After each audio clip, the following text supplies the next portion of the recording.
Arkadaşlar merhabalar. Aşağıda köpekler var bir sürü. 4 tane. 4 tane köpek var aşağıda. Şuradalar.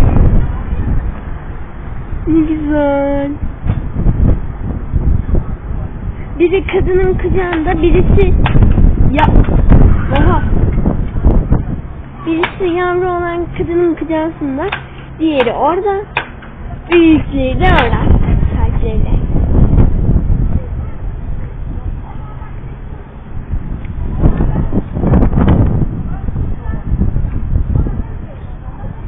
Bak ne yapıyor, bak yanamaz.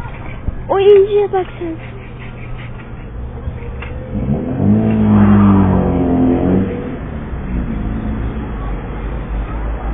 İnşallah görüyorsunuz. Evet arkadaşlar. Bakın şurada. Şuradalar. Şu bölgede.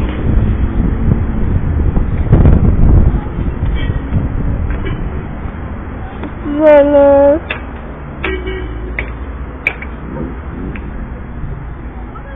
Dört tane köpek besliyorlar ya. Hiç evde kokmaz mı? Bizler bir tane bile alamadık. Ay. Baba çok yaramazlar bunlar.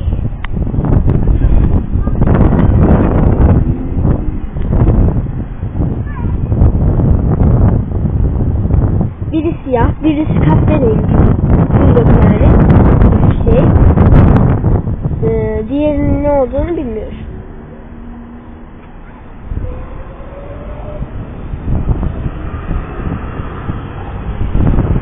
Kız dokunma. O başkalarının.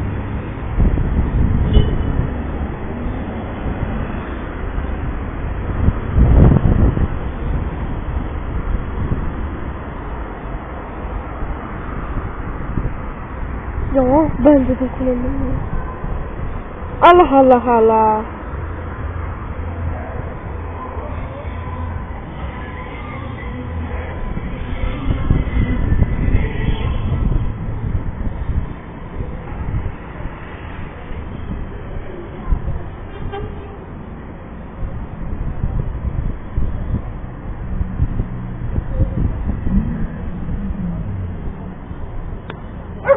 Allah bismillah.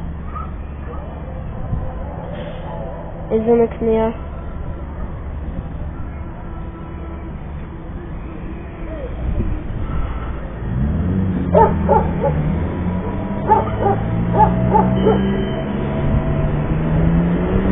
Ay şükür aşağıda olsun. Yerlerde. Uçağı gördüm. Uçak şurada.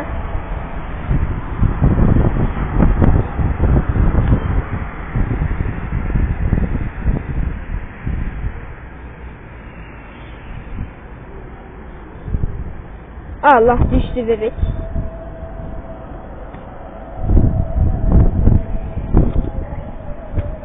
İnşallah görüyorsunuzdur şu belgedeler.